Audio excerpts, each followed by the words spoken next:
Good day. Welcome to another edition of Ibima Mungo's Perspective on Global Affairs.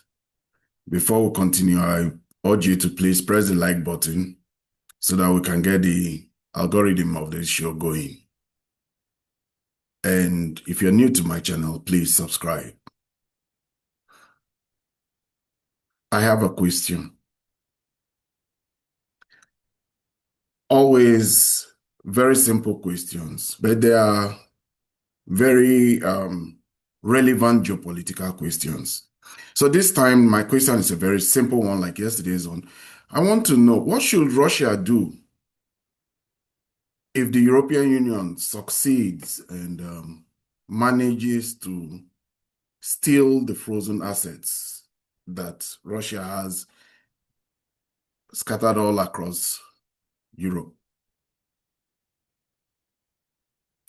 What should Russia's response? Because that's quite a lot of money we're talking about here. We're talking about $300 billion.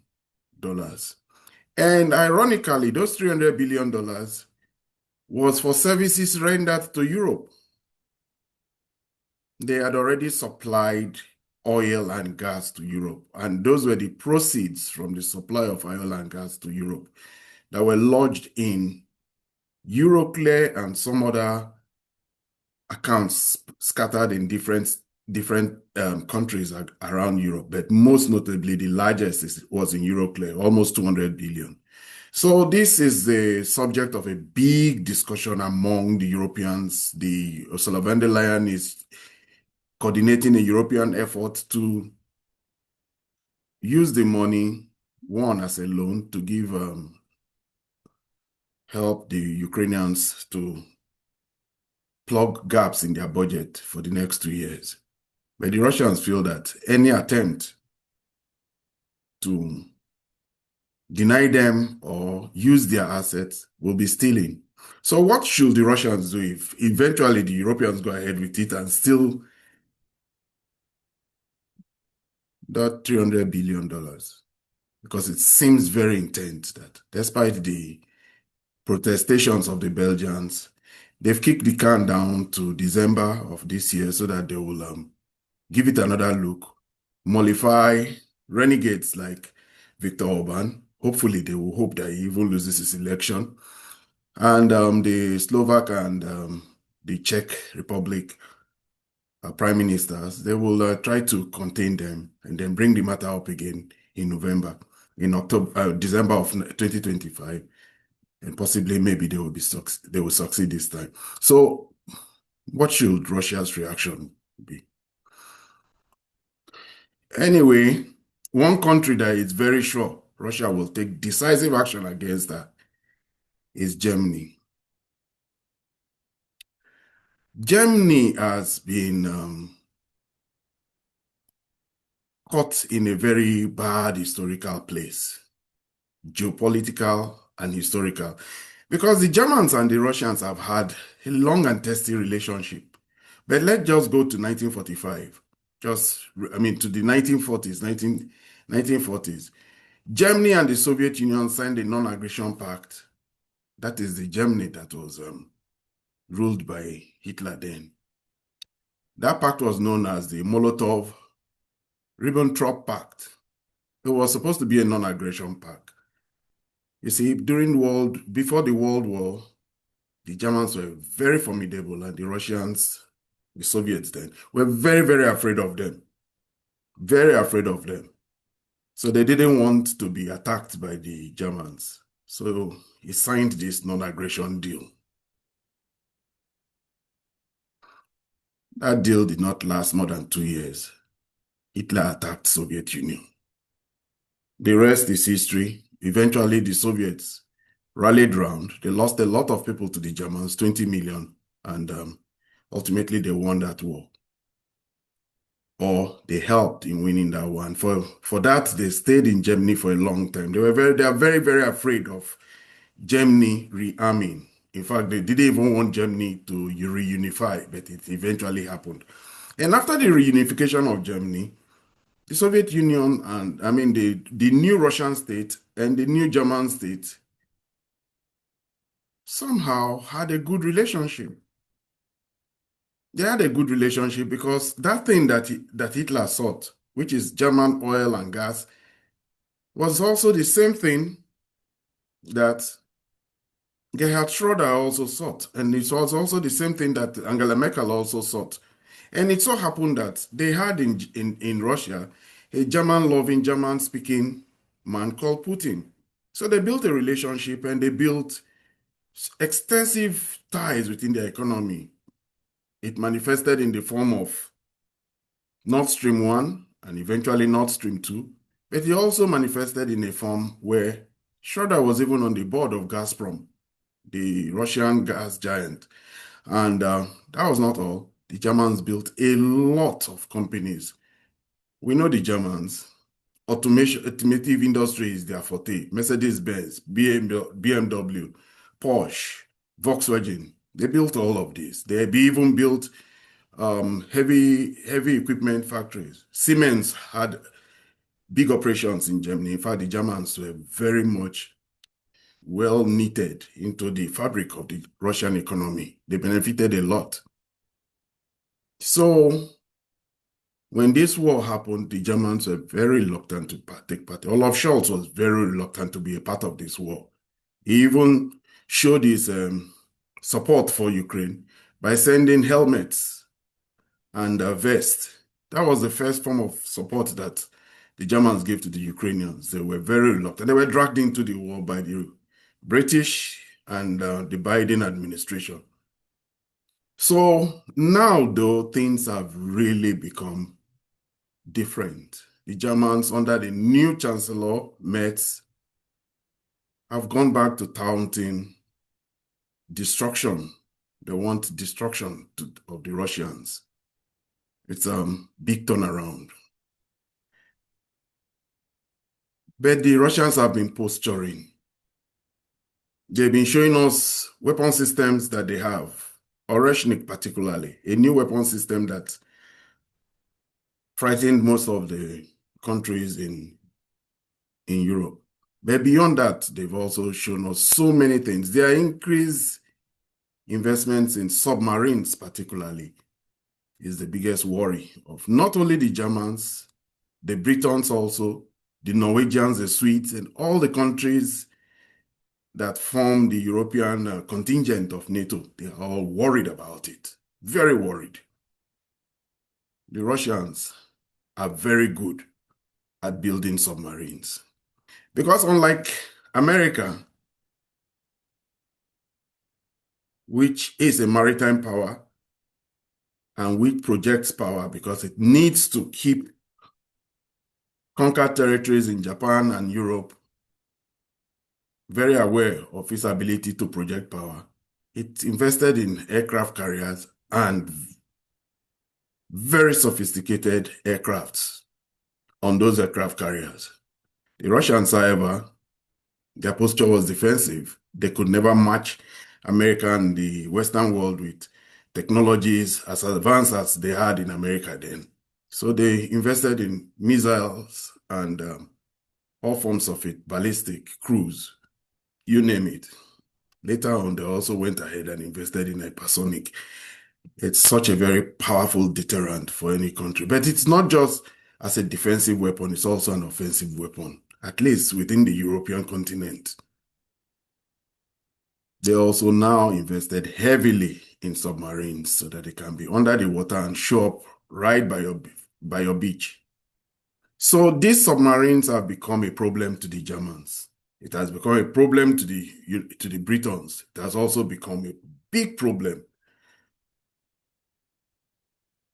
to the Norwegians and Swedes and the people in the Baltics, the people in the Arctic, because the Russians have found a way to just fritter away into the seas of Europe using the cover and the ice of the Arctic.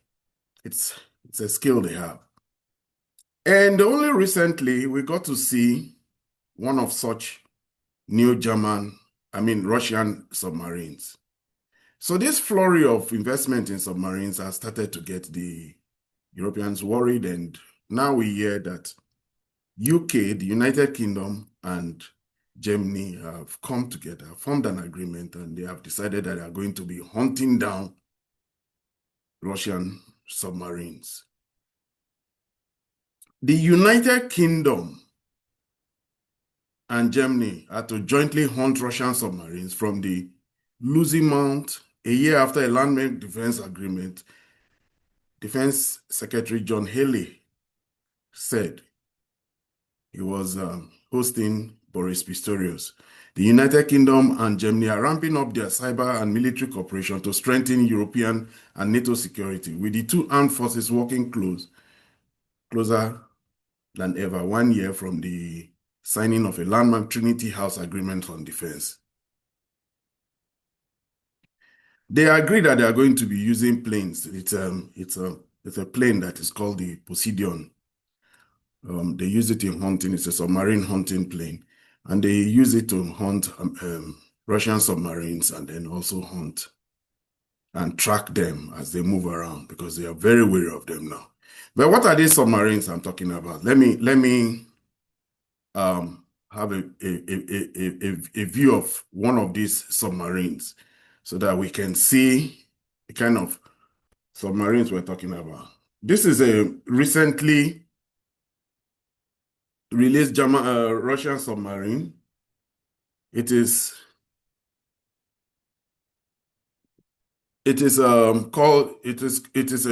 submarine that the Russians put out recently. It's one of their nuclear powered submarines, and it is one of the assets that the Russians have out there that makes the Europeans very, very, very frightened.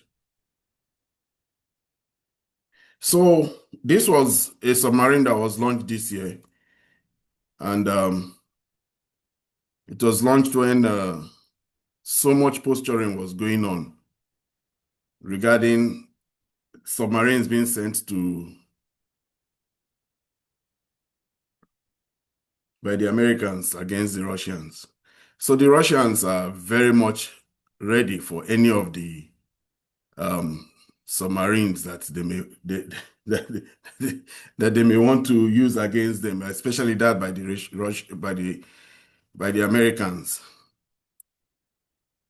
We should know that the Russians, I should at this point point out that the Russians have a very vast submarine fleet. They have ballistic missile submarines, 16 of them. They have nuclear-powered submarine attack submarines, 14 of them. They also have nuclear-powered cruise missile submarines, 11 of them, and the old diesel-electric powered submarines, which are just 23 of them. But those ones are very quiet. They're very quiet ones, and they are. So this thing has caused a lot of problem, and it has also caused the UK and Germany to deepen their relationship. Germany too has gone one step further and also decided that they are going to go to the Arctic and go and start watching the Russian submarine fleet in the Arctic. So they had recently signed an agreement with Iceland to continue in that strain. But as regarding to Russia's nuclear posturing, Britain and France recently had an agreement so that they will combine their nuclear resources together to counter Russia. This is all coming because they are now seeing that America is stepping away from Europe. So the Europeans are now beginning to pick up the slack. They are now finally being forced to take care of their own security. It's not like the Americans have left NATO, but the Americans, like President Trump has always said, that it should be more of the Europeans looking after European interests. And these initiatives in the line of this particular Russian threat is coming up. And what are these Russian threats? We already know about the powerful missile system called the Oreshnik that the Russians have used once and have displayed so many times, put into serial production. But today also, another system came into being that showed a capacity and capability that the Russians have that is just very, very, very frightening. And this is one that has got all the capitals of the West talking. Russia's nuclear-powered cruise missile, the Russian Borovesnik missile, is largely shrouded in secret. It was unveiled recently. And this diagram is based on imagery released by the Russian Military of Defense. Borevesnik was finally unveiled. It was tested. They had an exercise in Russia, and they tested it. And President Putin, while having a meeting with Gerasimov, disclosed that this weapon was tested. It flew for 16 hours, and it went over 14,000 kilometers in range. It can go further because they just had to stop it. One of the things is that it's nuclear powered. So because it's nuclear powered, it can continue to loiter for a long, long time. These here are the specifications of this new weapon system. It is the Borovesnik is Russia's new global range cruise missile. It has the speed of 850 to 1,300 kilometers per hour, flight altitude of 25 to 100 meters, and it uses a nuclear turbojet. These are all the military arsenals that the Russians put out there that really cause a lot of worry for the Europeans. But going further to talk about this relationship between Russia and Germany, it may also be important to note that Germany has a lot to lose if they finally do that question asked, seize Russian assets. Because Russia and Germany had this big relationship. The investment of the Germans was very big, and it is expected that, in fact, it has been valued at over $100 billion. And it's expected that if Russia's assets is frozen, we should not forget that it is Germans who are calling for the freezing of these assets or seizing of these assets. The Germans and the British particularly. The British are already using the interest from the 5 billion domiciled in their own banking system. But the Germans don't have that amount in their own banking system. But they have a lot of investment, and that investment is worth almost 100 billion. And everybody knows that the Russians will seize it. The Russians are already sold most of those companies and held the monies and the proceeds from some of those sales in escrow. And all it will just be is that they'll transfer it to their national coffers because that is what they threaten to do.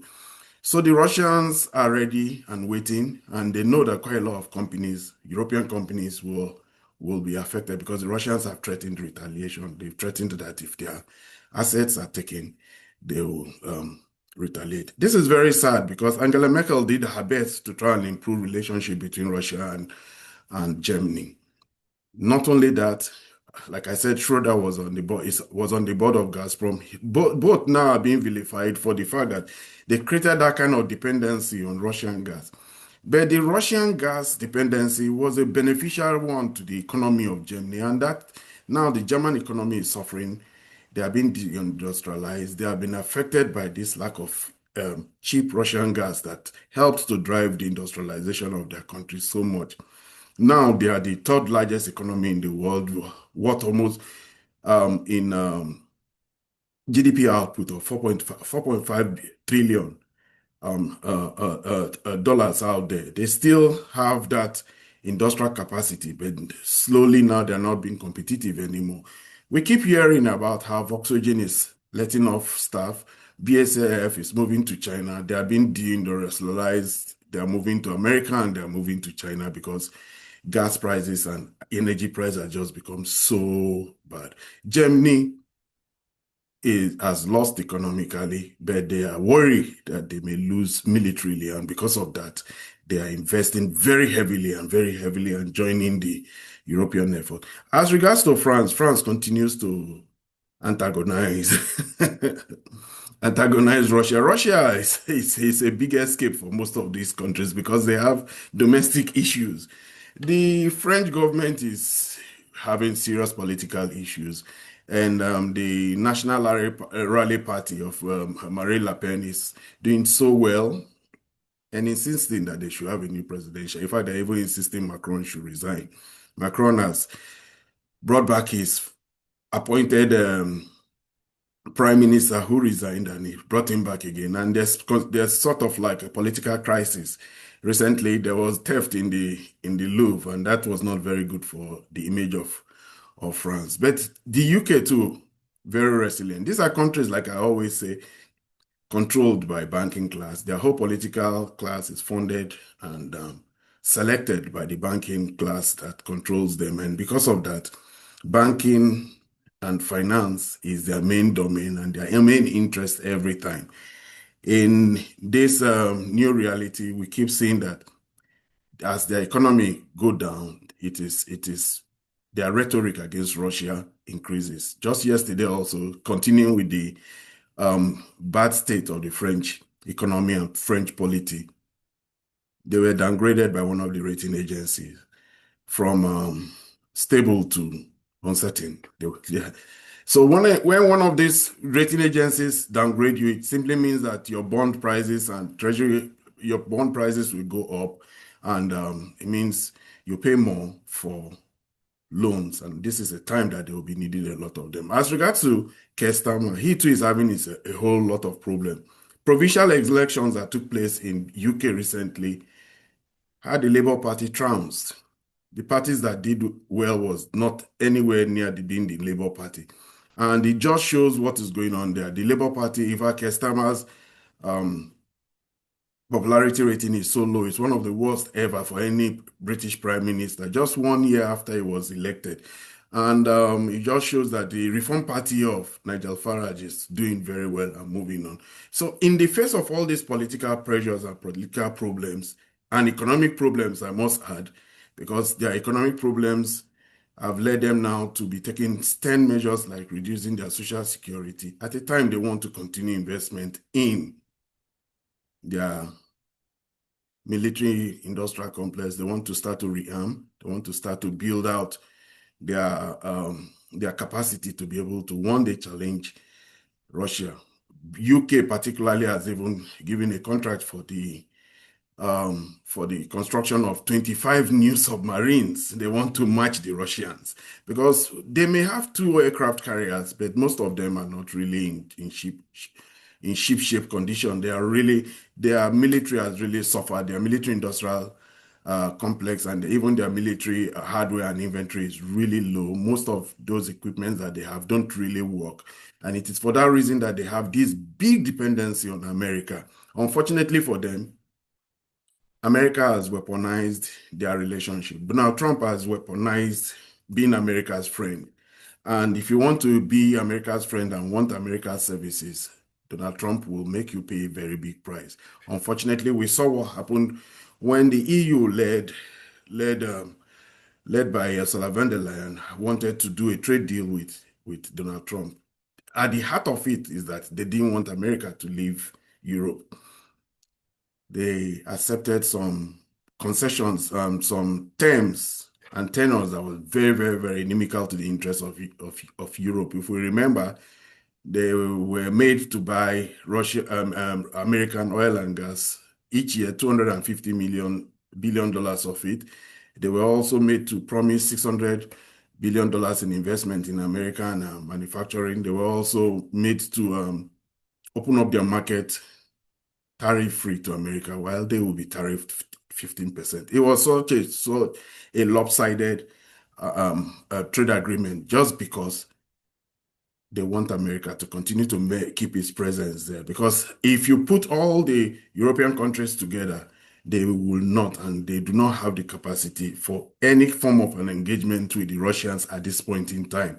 It is for that reason that Trump has seen how vulnerable they are, how very beggarly and how very puny they are. And he can summon them any day and any time. You see how he summoned them all. All of them showed up when he called them for the Gaza Peace Conference in Sharm el-Sheikh, Egypt. He even went ahead and denigrated some of them. He wasn't very diplomatic in the way he treated some of them. We saw what happened to Keir. He called him onto the stage and barely just acknowledged him and let him go. But when he said that they should all show up in Sharm el-Sheikh, all the European leaders showed up. They came and they gave his event, because it was a one-man show there. It was his event. They gave it a presence of a very big event. And even though we're talking about it now, that peace is still holding. I've always said that the peace in Palestine will hold. We saw that recently when President Trump, on his way to ASEAN Conference in Malaysia, he stopped by in Qatar just to refuel. But for the very first time ever, we saw the Qatari president climb onto Air Force One and had a press conference with President Trump in the Air Force One, restating and reaffirming that President Trump has pitched his tent with the Middle Eastern monarchs because they are a revenue center. Israel is a cost center, a very costly cost center. Costly in diplomatic goodwill, costly in political goodwill, and costly economically too, because let's not forget, America has spent over $300 billion propping the Israeli state, and have spent $30 billion in just the 2 years of the Gaza war. So, as a cost center, at a time that America needs support for its bonds, support for its an investment in its country, one promised by the Middle Eastern countries, it's a no-brainer. President Trump has chosen America's revenue centers, and he has told Netanyahu to keep the peace. Netanyahu is embattled, I should add, at this point in time. He's being harangued and harassed seriously in the Knesset, and he's not finding it funny. Now he won't be able to go start a new war again to escape all these domestic problems. But let's move on now to the ASEAN and the great benefit that has come out of it. President Trump had a wonderful time there. He met with Brazilian Lula, and it was a very good one because they had a meeting that would ultimately ease tension between these two belligerents. Because President Trump is very, very vocal on his social media, but his demeanor changes whenever he's with these people he puts down. That's the word. He puts them down. He put Lula down so much because of Bolsonaro, but they may have talked and strengthened some issues, and that may ultimately lead to a reduction from the 50% tariff that he imposed on Brazil. We may not have heard anything about it, but it may be announced soon. But one country that definitely had 100% tariff kicked down the road was China. Meeting between Scott Bessent and He Leinfeng went very well. The Scott Bessent was representing America, and their discussion on their trade war and their trade understanding and tariff understanding went very well, to the point where they said they now have a framework that they will put before their presidents. Their two presidents are supposed to meet in Malaysia, in Seoul, South Korea, on the 30th of October. So, but the meeting has ended. President Trump signed the peace deal with Cambodia. He met with almost all the presidents who were there. Ramaphosa was there. The Japanese prime minister, newly elected, also showed up. It was a very successful one. The Canadian prime minister was there. Obviously, everybody is lobbying for this tariff relief. So the prime minister was there. But if nothing at all, President Trump made one very big success of this trip. Most of these countries that were there are very rich in rare earth metals. And President Trump signed rare earth metal deals with almost all of them. He will be looking to the ones who will have the rare earth metal supplied, like the Australians. We should always remember that rare earth is a byproduct of most of the ores that are mined. It's just the processing that is the problem. So one of the agreements with the Australians that is signed in America here, even before they met in the ASEAN conference, was that they will invest $8 billion in the rare earth metal industry in Australia, first help to build their processing and ultimately refining. So President Trump went, and all the countries that were the ASEAN countries had one agreement or the other concerning rare earth metal. Rare earth is China's biggest hold on Trump. Beyond others, rare earth is the one that it bothers them because it affects such critical industries like the automotive industry and the military industrial complex, all the jet fighters, F-36, F-35, I mean F-35, the artilleries, the whole suite of weapon systems, the missiles, the Patriot missiles, interceptor missiles, all of them all need these magnets from that are made resilient by rare earth metals. And that's the reason why it may even be one of his biggest motivations for going for that conference. Ultimately, he signed deals with them, with Malaysia. The Malaysian Prime Minister Anwar Ibrahim was very happy to have hosted President Trump, even. And we should remember something about Anwar Ibrahim. Anwar Ibrahim was embattled for several years, even jailed. The last prime minister was not so kind towards him being prime minister. It was a long road for him, and now he's prime minister. He's doing his best to make Malaysia have a voice in a growing ASEAN. It's also very imperative that President Trump goes there. He has to rejig his trade relationship with them, but all of them tended to find that now that he needs rare earth, he was more conciliatory, he was more jovial, he was more diplomatic. And now that he has had better relationship with them going forward, he probably will be let me say, very tough on them. Or caustic. The word I should use is caustic because when they are very far away, he's caustic towards them. But now he may now have built relationship with them in a manner that will make him remember this person and that person, especially now that he needs rare earth from them. Anyway, he's going to Japan, and ultimately we're going to see him come to Saudi Arabia, to Seoul, so that in Seoul there, he will conclude his meeting with Xi Jinping.